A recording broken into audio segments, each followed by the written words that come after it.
हमारे पास एक गाड़ी होगी तो क्या होगा बाबूजी, एक गाड़ी थी कोई नहीं है, बेटा रे अलग चाहिए, बहू रे अलग चाहिए, फलाना रे अलग चाहिए। अरे क्या, कितनी मूर्छा,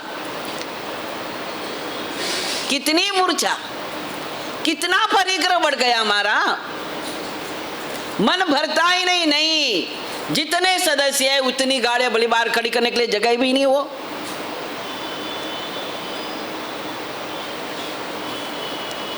आज तो बाबू जी इन फ्लैट में रहो, बैठे रहता 18 वर्ष हो गया। अरे बारे गार्डन भी जो कुछ नहीं है। अबे तो बाबू जी बारे जाओ तो थोड़ी गार्डन भी मिले, न बच्चों के खिलवाने भी मिले। भले पास में परमात्मा का मंदिर हो के न हो, भले गुरु भगवंतों का आवागमन हो के न हो, लेकिन हमारी जिंदगी बड़ी ऐश आराम की बीते। हम परमात्मा के मंदिर को छोड़ के, परमात्मा के जिनालय को छोड़ करके, उपासना स्थानक को छोड़ करके हम अपने ऐश आराम के लिए कहाँ जाएंगे। आलीशान मकान है, कोई कमी नहीं, लेकिन फिर भी हमें दूसरा बंगला चाहिए, दूसरा घर चाहिए। कैसी मूर्छा, कितनी मूर्छा। ये परिग्रह संज्ञा है।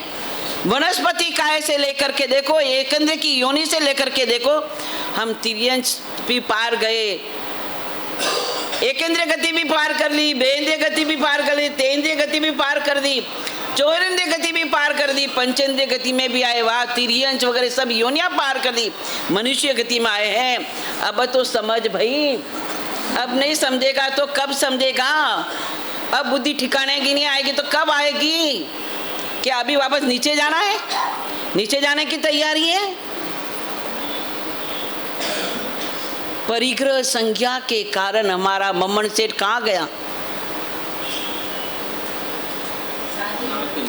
मर करके 7वीं नरक में गया।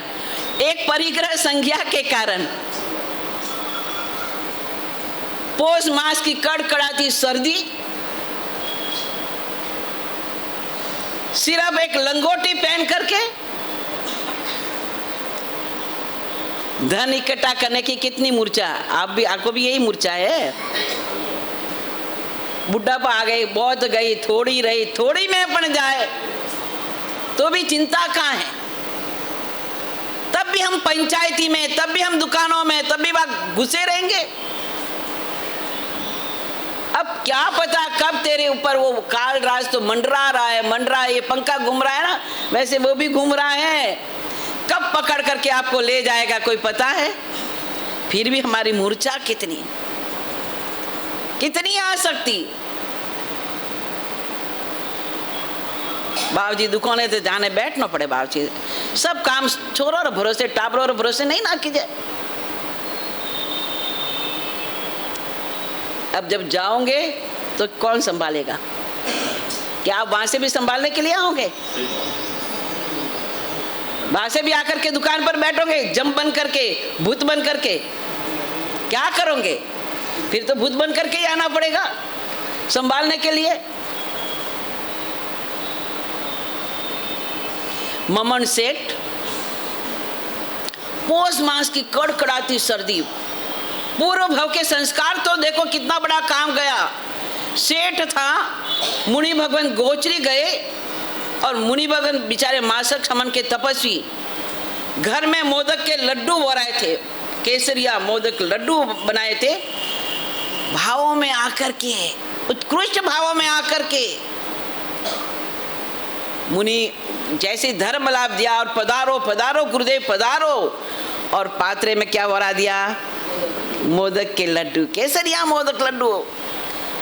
मुनि भगवान तो लेकर के चले गए, लेकिन मन में क्या हो गया, पश्चाताप हो गया। हाय मैंने क्या कर दिया।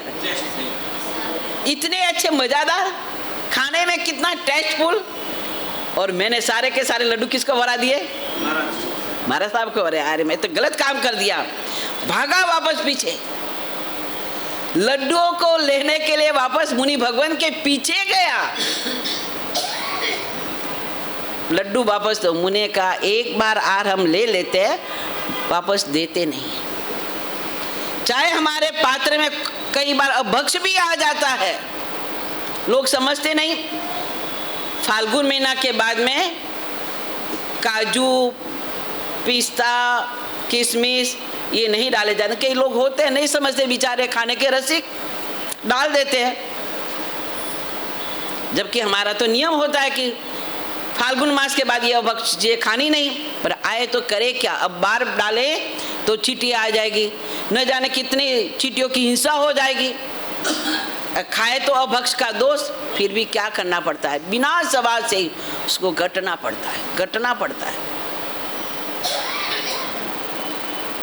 साधु के, आपको पता है, साधु के पात्र में जो भी आए, चाहे खारा आए या खट्टा आए, उसको खाना ही पड़े। चाहे वो पानी मिला करके खाए, चाहे वो कैसे भी खाए, उसको खाना ही खाना है, वो बार डाल नहीं सकता। कई बार होता है दूधी की सब्जी होती है, काकड़ी की सब्जी होती है, कड़वी आ जाती है, तो क्या हम बाहर डालने थोड़ी जाते हैं, गटन में थोड़ी डालते हैं, हम खाते हैं, खाना पड़ता है। साधु के पात्र में जो आ रहा है उसको खाना ही खाना है।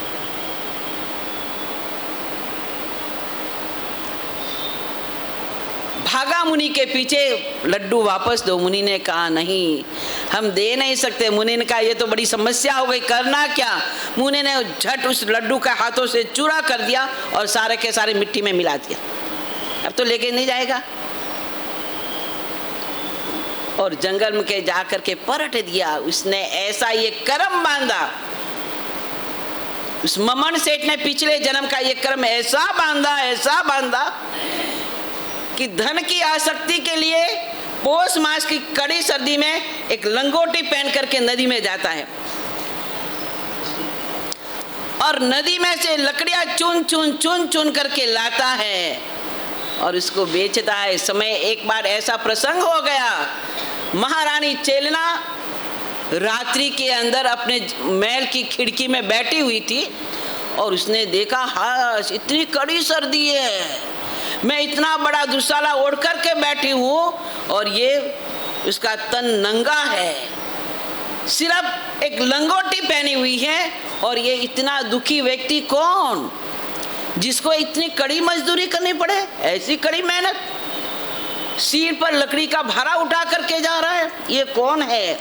उसने सैनिक को कहा महाराज आप राजनगरी के सम्राट, और आपके नगरी में ऐसे दुखी प्राणी, ये आपका धन का खजाना किस काम का, जो किसी दुखियों के आंसू न पूछ पाए।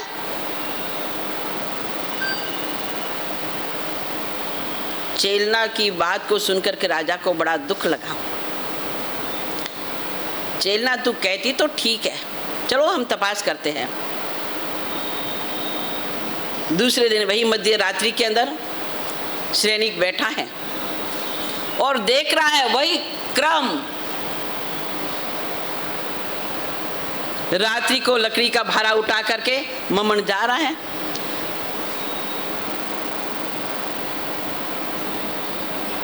और सैनिक ने अपने सेवकों को भेज करके कहा ये व्यक्ति कहाँ जाता है, जहां भी जाता है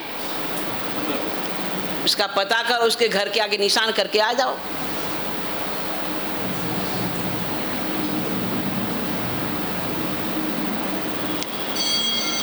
गए राजा की आज्ञा से, जाकर के जिस घर में गुस्सा बाजा निशान लगा करके आ गए।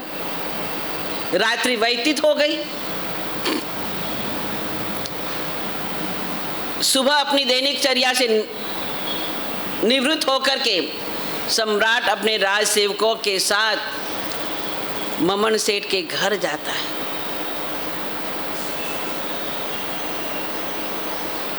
जैसे ही राजा को देख करके एक बार तो ममन सेठ बड़ा घबरा गया कि हास मेरा धन लेना आया होगा, घबरा गए बेचारा, भय संज्ञा अनादिकाल का संस्कार, घबरा गया। लेकिन सैनिक पूछता अरे भाग्यवान, मैं तेरी दयनीय स्थिति को देख करके बड़ा मन से दुखी बना हूं,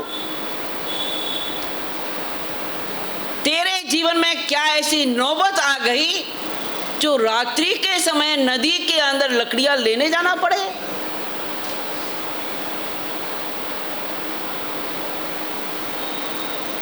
ममन कहता है महाराज और तो कुछ नहीं, मैं क्या करूं,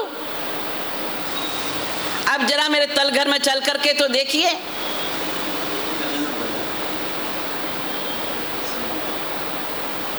और सम्राट सैनिक को हाथ पकड़ करके अपने तल घर में लेकर के जाता है। जैसे तल घर का दरवाजा खोलता है और प्रकाश प्रकाश प्रकाश दे करके सैनिक चकित रह गया है। हाँ, क्या बात है, इतना प्रकाश कैसे? वो देखता है, ओ हो माँ तो रत्न हीरे माणक मोतियों का ढेर के ढेर। राजा, और कोई बात नहीं महाराज, और कोई बात नहीं, मैंने ये दो बैल बनाए हैं। एक बैल तो मेरा पूरा हो गया है, लेकिन एक बैल का जो सींग है वो बाकी रह गया। उसको पूरे करने के लिए मैं इतनी कड़ी मेहनत कर रहा हूं। अच्छा, सम्राट सैनिक तो देखता ही रह गया। हास, इतना धन तो मेरे कोष खजाना में भी नहीं है, मेरे राज्य के भंडार में भी नहीं है इतना धन, फिर भी ये दुखी। महाराज, इतना ही नहीं, इसके लिए मैं क्या करता हूँ, खाना भी बराबर नहीं खाता हूँ। क्या खाता हूँ खाने में? क्या खाता था वो बताए? बस, क्या भोजन, आहार भी बराबर नहीं, वही रुका सुखा भून करके वही खाना। कितनी परिग्रह संज्ञा, कैसी परिग्रह संज्ञा, कितनी मूर्छा। अब इतना धन इकट्ठा करा, इतना धन इकट्ठा करा, सम्राट सैनिक से भी ज्यादा, और मर करके क्या लेके गया?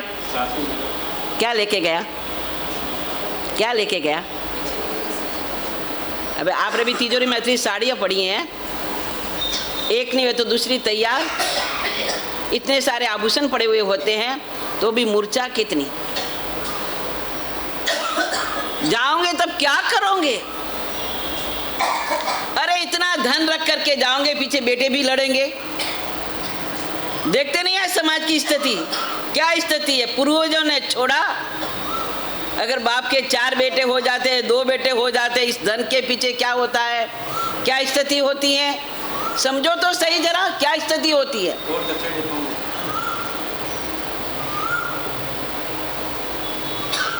और हम अपनी जिंदगी भर इसी परिग्रह को इकट्ठा करने में लगे थे। हमारा जीवन तो दुर्गतिमय बनता ही बनता है, पीछे औलाद को भी हम क्या बना के जाते हैं? दुर्गति में लेके जाते हैं। ये परिग्रह संग, इसलिए तो परमात्मा ने हमारे यहाँ पर कितनी अच्छी आज्ञा करी है। साधु के लिए महाव्रत कहे तो श्रावक के लिए कहा, क्या कहा? अनुव्रत। क्यों कहा? भाई तुम सर्वदा तो त्याग नहीं कर सकते, क्योंकि तुम आगार धर्मी हो, अनगार धर्मी नहीं हो। आपने घर का त्याग नहीं किया। अब जब आगार धर्मी हो तो बेटे बेटी भी होंगे, पोता पोती भी होंगे, अड़ोसी पड़ोसी भी होंगे, सगे सारे रिश्तेदारी भी होंगे, सबका ही ध्यान रखना पड़ेगा। तो आपके लिए धन तो जरूरी है, धन तो जरूरी है। धन के बिना चलेगा आपका जीवन? नहीं चलेगा। धन के बिना जीवन जरूर चलेगा नहीं, लेकिन इतना ही धन न हो कि तुम्हारे जीवन की दुर्गति हो जाए। परिमाण व्रत, श्रावक के लिए व्रतों के नियमों का एक विधान रखा है परमात्मा ने। जब परमात्मा समूह शरण में बैठते हैं, पहली देशना देते हैं, और उस कोई भी तीर्थंकर, महावीर को लेकर के नहीं कह रही हूँ, प्रथम देशना देते हैं, और प्रथम देशना को सुनकर के गणधर आदि बहुत सारे महान आत्मा हैं, परमात्मा की वैराग्य वाणी भारी को सुनते हैं, और क्या करते हैं? सांसारिक वृत्तियों को त्याग करके, अंतर वैराग्य को प्राप्त करके क्या करते हैं? पंच महावत को स्वीकार करते हैं, साधु धर्म को स्वीकार करते हैं। और उस 12 प्रस्ताव के अंदर ऐसे भी श्रावक श्राविकाएं होते हैं जो कहते हैं, प्रभु हमारा कल्याण कैसे होगा, हम तो ये वृत्ति धर्म स्वीकार नहीं कर सकते, हम सर्ववृत्ति धर्म लेने में सक्षम नहीं है, तो हमारा क्या होगा, हमारे लिए क्या करा आपने। तो परमात्मा वहां पर आगार धर्म की देशना देता।